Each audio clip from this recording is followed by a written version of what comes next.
یا ایھا الذی نزل علیہ الذکر انک لمجنون، کہا کہ نہیں کہا؟ اور یہ نہ سمجھیے کہ حضور صلی اللہ علیہ وسلم کے قلب مبارک کو تکلیف نہیں ہوتی تھی. میں قرآن سے ثابت کروں گا، میں کہیں کوئی کہانیاں بیان نہیں کرنا چاہتا. قرآن نے کہا ہے وَلَقَدْ نَعْلَمُ أَنَّكَ يَضِيقُ صَدْرُكَ بِمَا يَقُولُونَ. اے نبی ہمیں خوب معلوم ہے صلی اللہ علیہ وسلم کہ جو کچھ یہ لوگ کہہ رہے ہیں اس سے آپ کا سینہ پھنچتا ہے، یہ جو گھٹن ہوتی ہے، صدمہ ہوتا ہے. انَّكَ يَضِيقُ صَدْرُكَ بِمَا يَقُولُونَ، ہمیں خوب معلوم ہے کہ جو کچھ یہ باتیں آپ کو سننی پڑ رہی ہیں، یہ کڑوی کسیلی باتیں، یہ جو فقرے چست ہو رہے ہیں، استہزاء ہو رہا ہے، تمسخر ہو رہا ہے. سورہ ہجر میں ہے، ایک جگہ کھڑے ہوئے لوگ قرآن کا مذاق اڑا رہے ہیں، بھائی فلاں آیت تم لے جانا، فلاں آیت میری ہوگی. اس کے ٹکڑے کر رہے ہیں، اس کے ٹکڑے حصے بکھرے کر کے قیمہ بنا کر ان آیات کا تمسخر اڑا رہے ہیں. ایک جگہ قرآن مجید میں مذکور ہے کہ فرشتوں کا مذاق اڑ رہا ہے. بھائی یہ دیکھو محمد نے کہا ہے صلی اللہ علیہ وسلم کہ جہنم پر تو کل 19 فرشتے ہیں، علیہا 19 قرآن میں آیت نازل ہوئی. ایک پہلوان کہتا بھائی 10 کو تو میں سنبھال لوں گا، باقی 9 کا تم انتظار کر لو. یہ باتیں آ رہی ہیں حضور کے کانوں میں. کلام الہی کے ساتھ کیا سلوک ہو رہا ہے، مجھ پر کیا فقرے چست کیے جا رہے ہیں، مجھ پر جس طریقے سے استہزاء اور تمسخر کا رویہ اختیار کیا گیا ہے. دل بھج رہا ہے، دل میں صدمہ ہے. دیکھیے سورہ نون ہے، اور میرے نزدیک یہ دوسری وحی ہے جو حضور پر نازل ہوئی ہے. اس کی ابتدائی آیات نون والقلم وما یسطرون ما انت بنعمت ربک بمجنون وان لک لاجرا غیر ممنون وانک لعلی خلق عظیم فستبصر ویبصرون بأیکم المفتون ان ربک هو یعلم بمن ضل عن سبیلہ وهو اعلم بالمہتدین. نون قسم ہے قلم کی اور جو کچھ یہ لکھتے ہیں. اے نبی آپ اپنے رب کی نعمت سے مجنون نہیں ہیں. یہ کیوں کہا جا رہا ہے؟ حضور کو جو صدمہ پہنچا ہے وہی نازل ہوئی ہے دل جوئی کے لیے، تسلی کے لیے. آپ کیوں برا منا رہے ہیں؟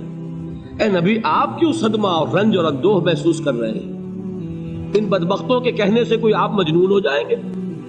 مانتا بے نعمت ربک بمجنون وَإِنَّ لَكَ لَأَجْرًا غَيْرَ مَمْنُونَ.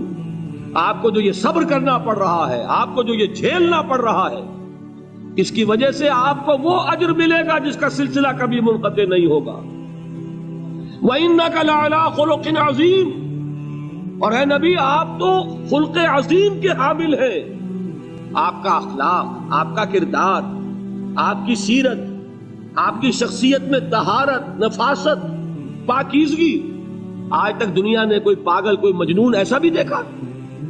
یہ ساری باتیں اللہ تعالیٰ حضور کی دلجوئی کے لیے فرما رہے ہیں. اس سے آپ اندازہ کیجئے کہ کتنا صدمہ ہوتا ہوگا. یہی ہے، اس ساری چیز کو جمع کیجئے تو یہ چیز کیا ہے؟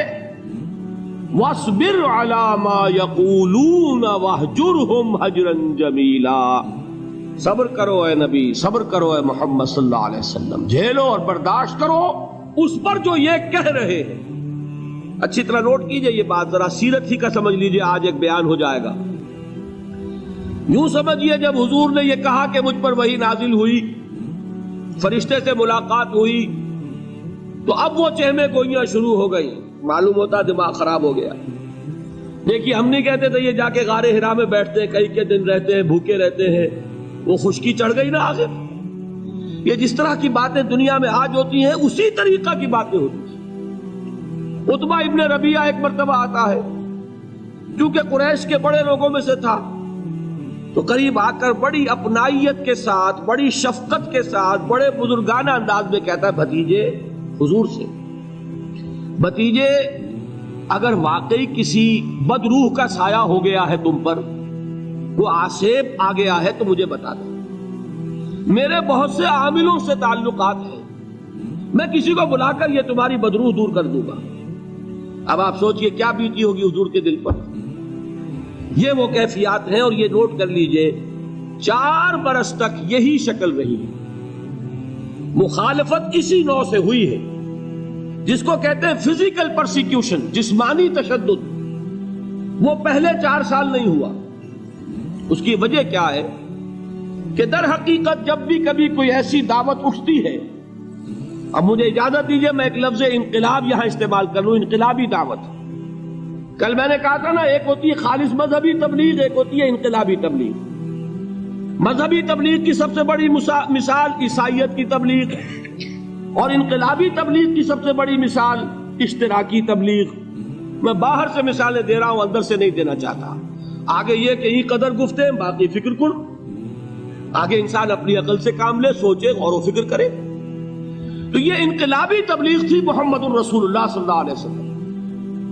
اور انقلابی تبلیغ کے اندر یہ بات جان لیجئے کہ پہلا رد عمل جو ہوتا ہے معاشرے کا وہ یہ ہوتا ہے کہ کوئی ایسی بات گھبرانے کی نہیں ہے، ایک آدمی کا دماغ خراب ہو گیا ہے اور کچھ سر پھرے قسم کے چند نوجوان اس کے ساتھ ہیں، ایسی کیا بات ہے گھبرانے کی؟ مشت خاک ہے، بس ان کو چٹکیوں میں اڑاؤ۔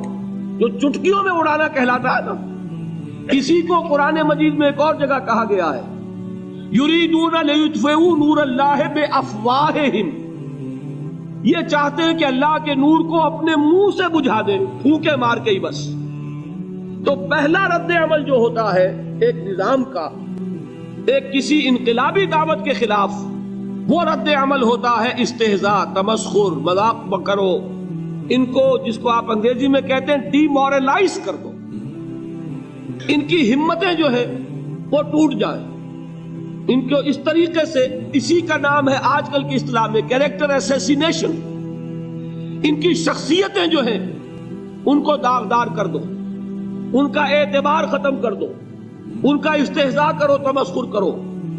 اور یہ میں آپ سے عرض کر رہا ہوں اس وقت ایک گونا فخر کے ساتھ اور اللہ تعالیٰ کا شکر ادا کرتے ہوئے کہ میں نے جو کام بھی کیا ہے اس وقت پاکستان میں، آپ نے اخبارات میں دیکھا ہوگا، بڑا دقیانوسی مولوی ہے، بیگمات کا رد عمل جو ہوا وہ آپ کے علم میں ہوگا، بڑے جو یہ جدید ہمارے روشن خیال قسم کے جو صحافی ہیں، اگر کہیں آپ نے پڑھا ہو جس طرح استہزاء ہوا ہے، جس طرح مذاق اڑایا گیا ہے، جو الفاظ استعمال کیے گئے ہیں، وہ میرے نزدیک بہت بڑی سند ہے جو اللہ کے ہاں جا کر پیش کروں گا کہ اللہ تیرے دین کے لیے۔ میں نے اپنے گھر سے کوئی بات نہیں کہی، میں نے جو بات کہی وہ جو شریعت محمدی کی بات ہے وہ کہی۔ اگر اپنی طرف سے کہی ہو، کوئی اضافہ کیا ہو، تو اللہ تعالیٰ کی پھٹکار ہو مجھ پر اور لعنت ہو مجھ پر۔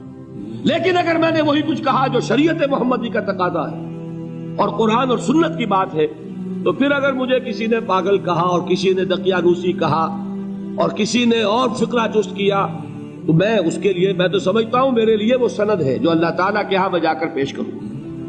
اور یہ جان لیجئے کہ وہی بات ہوتی ہے ہمیشہ، ہسٹری ریپیٹس اٹسیلف۔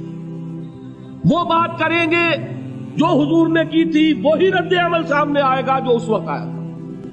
اس لیے کہ یہ تو جو انسانی مزاج ہے وہ نہیں بدلا، معاشرے کا انداز نہیں بدلا، وہ جو کام ہوگا اس کا رد عمل ابتدائی وہی ہوگا۔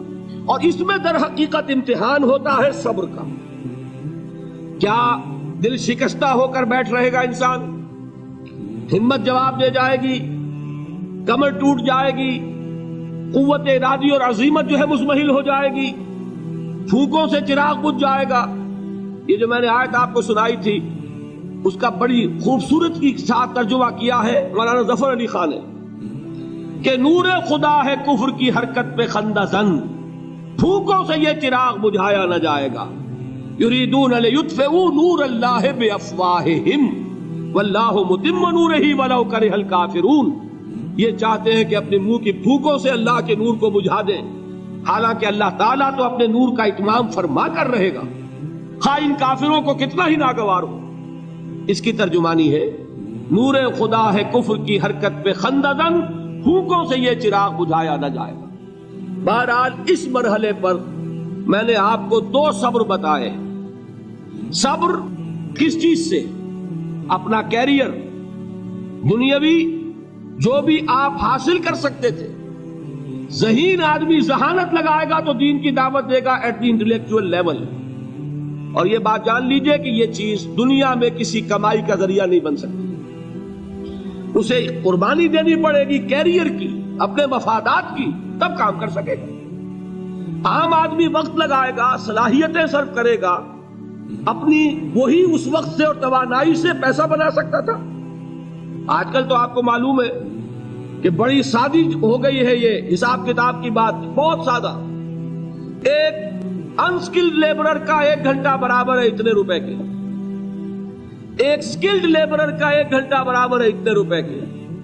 آپ تو ہر چیز کاؤنٹ کر سکتے ہیں، میئر کر سکتے ہیں. جو شخص 1 گھنٹہ لگا رہا ہے اس نے کچھ پیسہ خرچ کیا ہے نا، اسی وقت کو لگا کر وہ پیسہ بناتا، اسی ذہانت اور صلاحیت سے وہ کمائی کرتا. ادھر لگایا تو وہ جو کمی ہو رہی ہے اس کو برداشت کرنا، اس کو جھیلنا اور خوش دلی سے برداشت کرنا، یہ سمجھنا کہ در حقیقت یہ سب کچھ کیا ہے کہ اللہ تعالیٰ کے ہاں اس کا اجر و ثواب ملے گا.